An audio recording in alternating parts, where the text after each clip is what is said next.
Galing na naman kami ng Manila.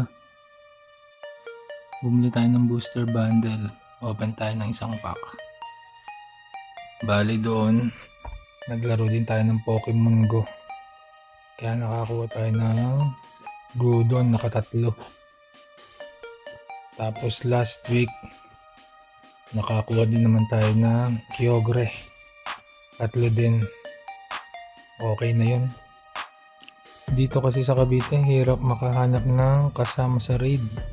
Lalo na yung akin, may hina pa yung mga Pokemon ko. Sa Manila, madali.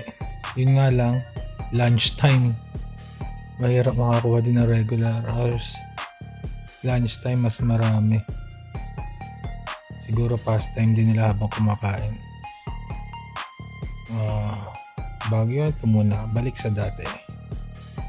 Saan makakuha na maganda?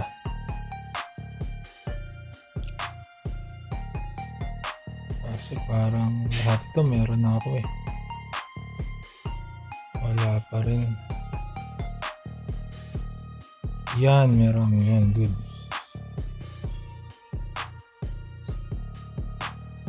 Wala.